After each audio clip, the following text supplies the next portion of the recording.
नमस्कार, मैं हूं आशुतोष और आप देख रहे हैं सत्य हिंदी। सत्य हिंदी के विशेष कार्यक्रम श्रवणगढ़ की खरी खरी में आपका स्वागत है।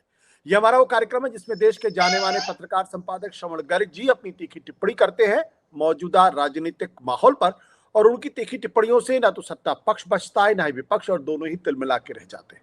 आज फिर मुखातिब होंगे श्रवण जी से और जानेंगे कि दरअसल राहुल गांधी का जो बदला हुआ स्वरूप दिखाई पड़ रहा है, इस पर उनकी राय क्या है।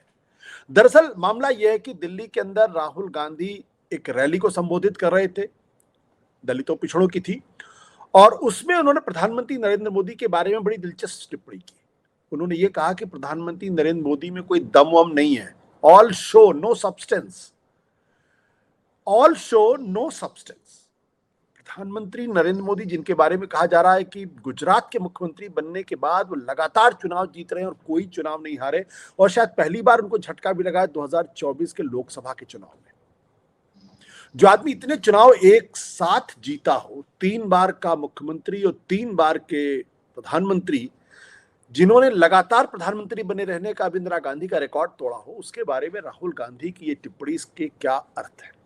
क्या वो सिर्फ इसलिए ये टिप्पणी कर रहे थे कि वो अपने कार्यकर्ताओं को, अपने लोगों का मनोबल बढ़ा रहे थे, उनको एक नए युद्ध जंग के लिए तैयार कर रहे थे, या फिर ये कहें कि वो थोड़े से डिल्यूजनल हो गए हैं, उनको नरेंद्र मोदी की ताकत का शायद एहसास नहीं है। इसी के साथ साथ राहुल गांधी की अपनी पार्टी के बारे में क्या राय है, वहां जो उनके पार्टी के तमाम बड़े नेता हैं, उनको वो कितना शो और सब्सटेंस मानते हैं, जानना होगा। बड़ा दिलचस्प कि श्रवण जी इस पे क्या सोचते हो, क्या कहते हैं। श्रवण जी, आपका बहुत बहुत स्वागत है, क्या कहना है सर? देखिए, आपने तो बहुत सारा कह दिया है। हाँ। मतलब इस कैप्सूल में आपने सब कुछ कह दिया है। राहुल गांधी ने एक बड़ा धमाका किया कल दिल्ली में जी। और उन्होंने कहा कि ये प्रधानमंत्री कोई प्रॉब्लम नहीं है, मोदी कोई प्रॉब्लम नहीं है, ये प्रॉब्लम आप लोगों ने बना रखा है, सिर पे लेके चलते हैं।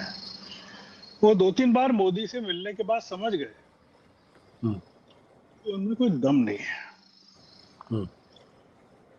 इसका मतलब ये जो एक लाइन का सेंटेंस है कि उन्हें बहुत आसानी से हटाया जा सकता है। He can be replaced, displaced. हमारा एक पूछना है, ये है कि मोदी मोदी तो कोई प्रॉब्लम नहीं है, पर क्या मोदी को सत्ता से हटाने में वफादारी का मुद्दा कांग्रेस के सामने कोई प्रॉब्लम है कि नहीं है? हमारा सवाल ये है,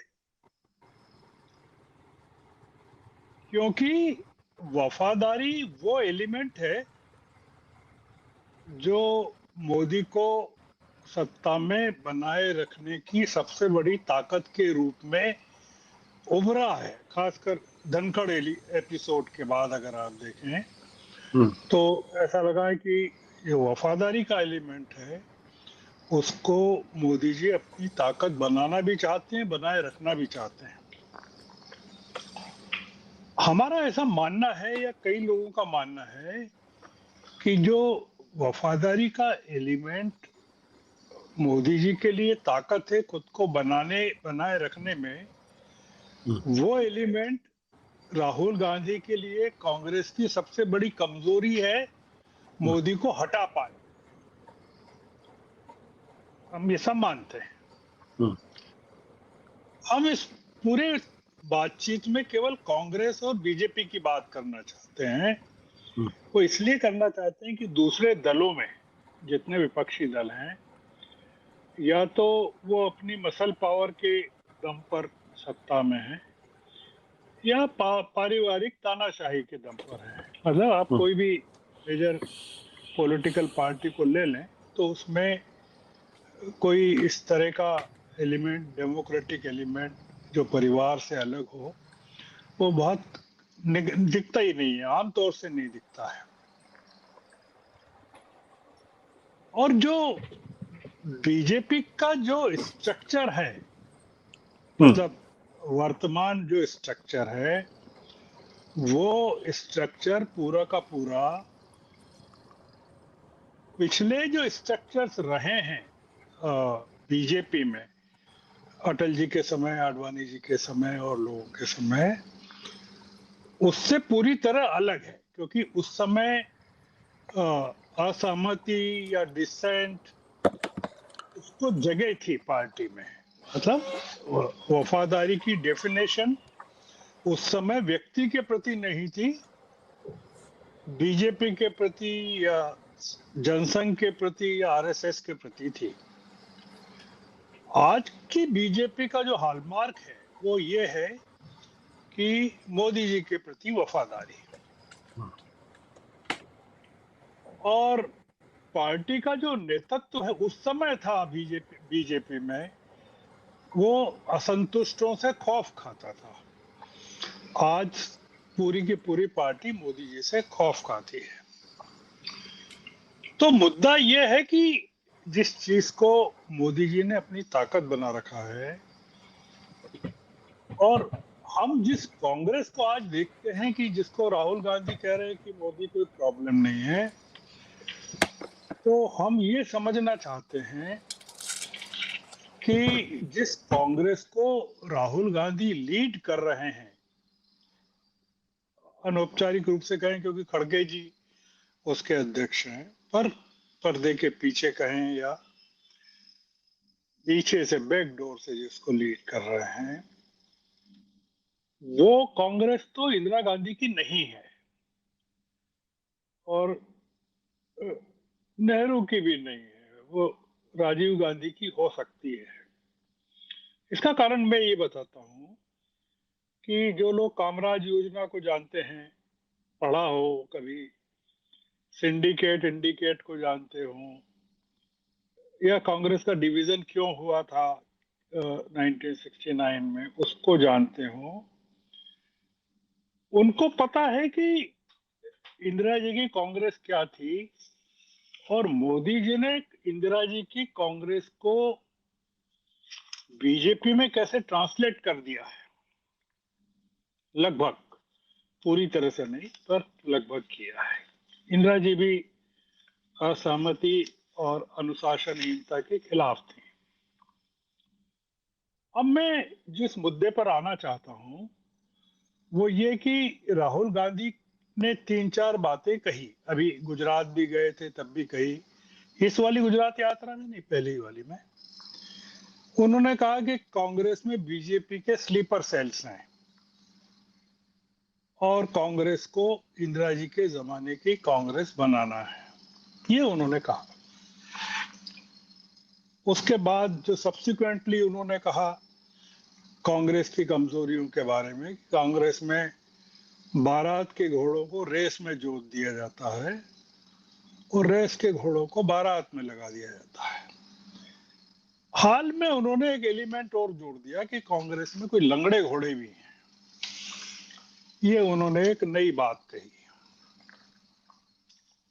हमारा ये पूछना है आशुतोष जी कि राहुल जी ने या खड़गे जी ने, ये काफी टाइम हो गया राहुल जी ने जब कहा इस चीज को, ऐसा क्या कर दिखाया है कि बीजेपी के स्लीपर सेल्स सारे के सारे नेस्तनाबूद हो गए, या लंगड़े घोड़े बाहर हो गए, या रेस के घोड़े जोत दिए गए। मैं इसलिए कह रहा हूं कि हाल के जो 5 राज्यों के 6 उपचुनाव विधानसभाओं के आए, वो अगर कोई इंडिकेटर है तो कांग्रेस को बहुत ज्यादा निराश होना चाहिए। क्योंकि गुजरात में 2 सीटें कांग्रेस हार गई, एक बीजेपी को मिली, एक आम आदमी पार्टी को मिली। पंजाब में भी यही हाल हुआ कि आम आदमी पार्टी जीत गई, मतलब स्कोर के नाते आम आदमी पार्टी ने 6 में से 2 सीटें जीती, कांग्रेस को केवल एक केरल की सीट मिली।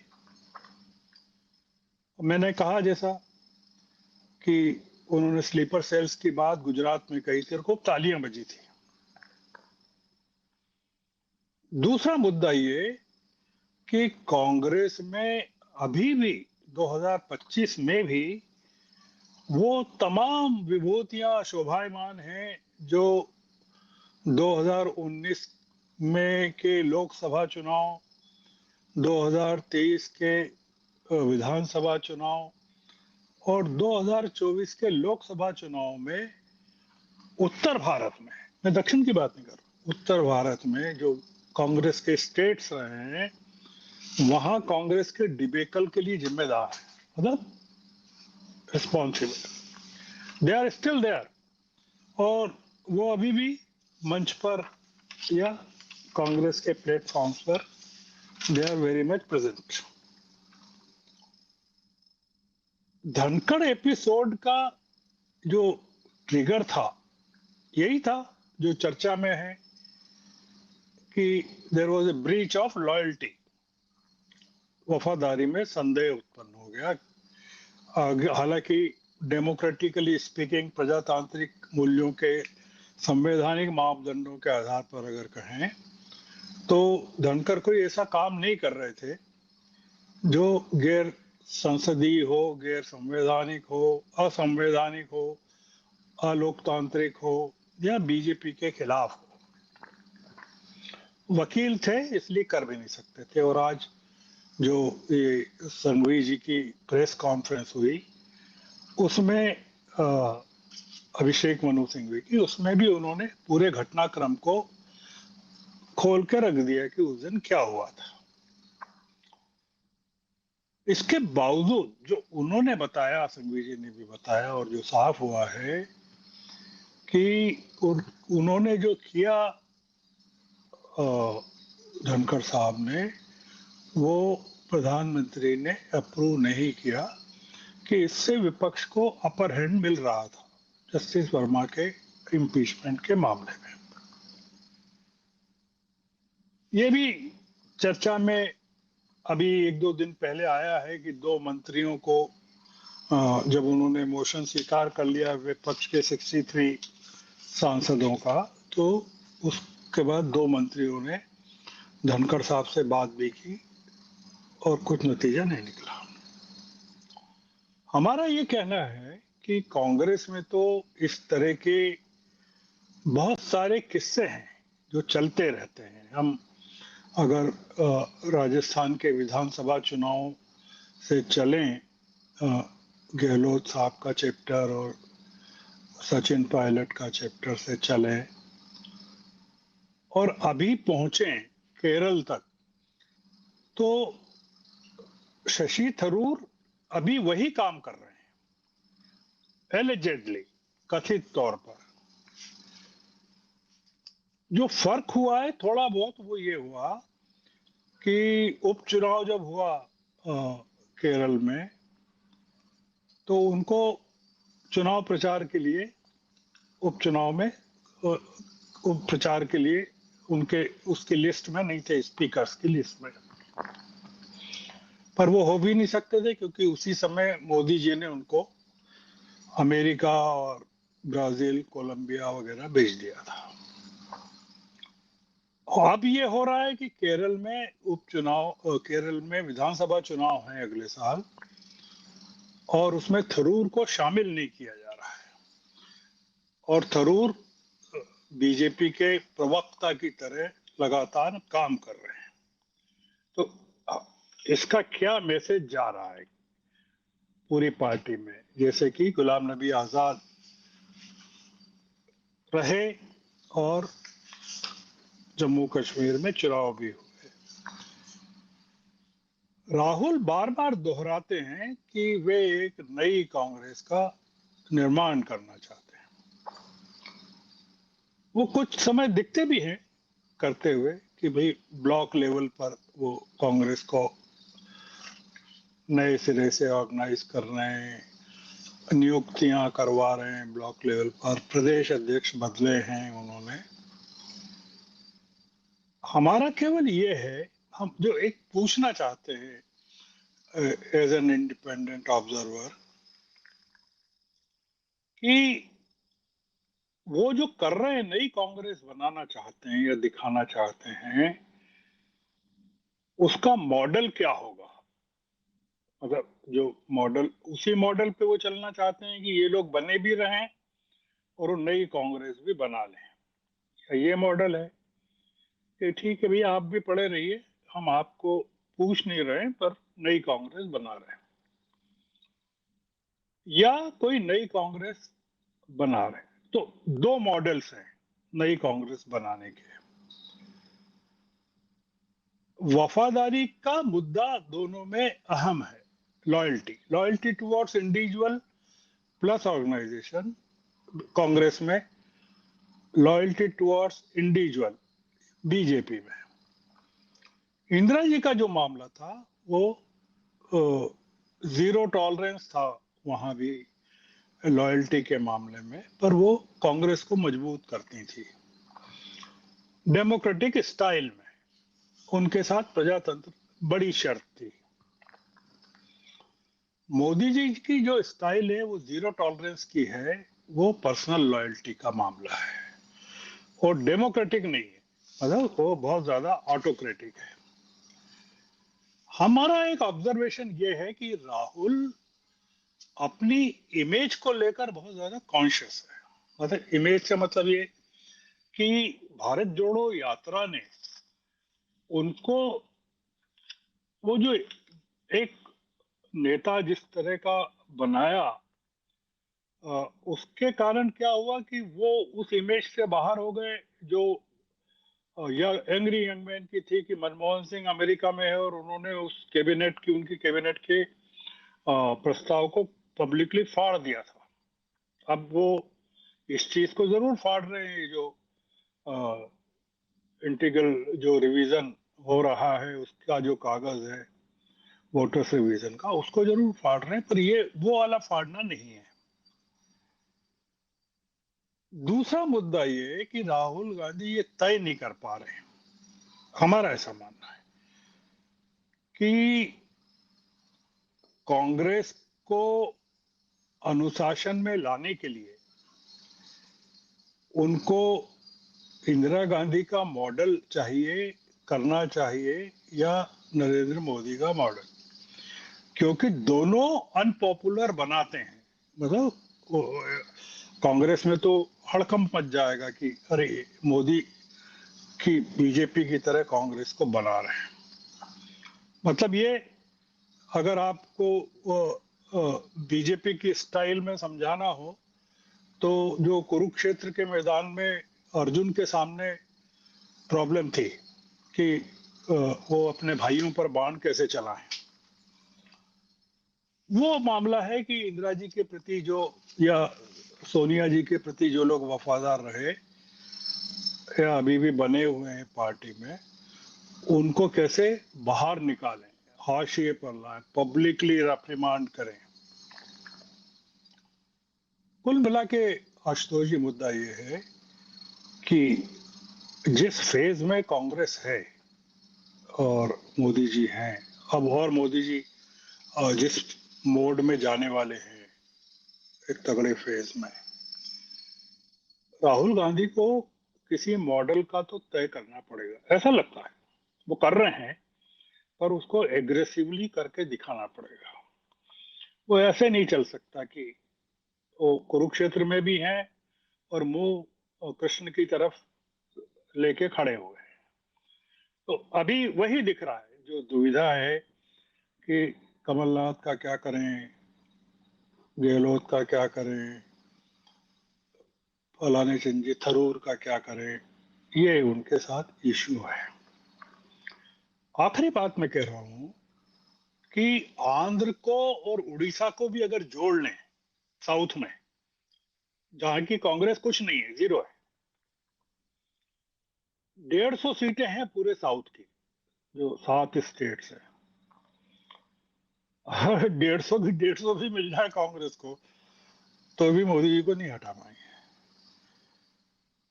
मोदी जी को हटाने के लिए, अगर वो कह रहे हैं कि मोदी जी को पहचान गए हैं, कोई प्रॉब्लम नहीं है, उनमें कोई दम नहीं है, तो उनको राहुल गांधी को मध्य प्रदेश, छत्तीसगढ़, राजस्थान, गुजरात, जो कांग्रेस के इलाके रहे, पंजाब, हरियाणा, उत्तराखंड, यूपी का मैं इसलिए नहीं कह रहा हूँ कि वहाँ समाजवादी पार्टी पॉपुलर है, महाराष्ट्र का इसलिए नहीं कह रहा हूँ कि वहाँ तो अब शिवसेना ने नए समीकरण, कांग्रेस को अपने पैरों पे खड़ा होगा।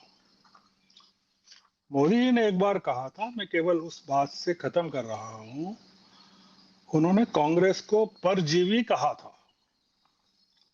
परजीवी का मतलब ये, अब उसका अंग्रेजी शब्द तो थोड़ा सा डेरोगेटरी है, पैरासाइट, कि वो दूसरों की ताकत पर जिंदा रहना चाहती है, रहती है। ये बड़ा चैलेंज है राहुल गांधी के सामने, और अगर उन्होंने पहचान लिया है मोदी कोई प्रॉब्लम नहीं है, मोदी में कोई दम नहीं है, तो मेरे ख्याल से उनको मोदी की ताकत को अपनी ताकत तो बनाना पड़ेगा, और वो ताकत उनको कांग्रेस में पैदा करना पड़ेगी। वो कर भी रहे हैं और लगे भी हुए हैं,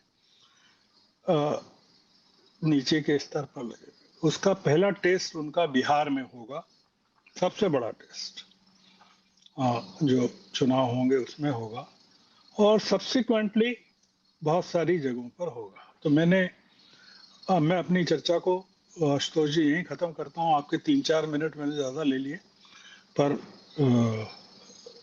इसी नोट पर खत्म करता हूँ कि धनखड़ एपिसोड के कांग्रेस के लिए क्या लेसन्स हैं।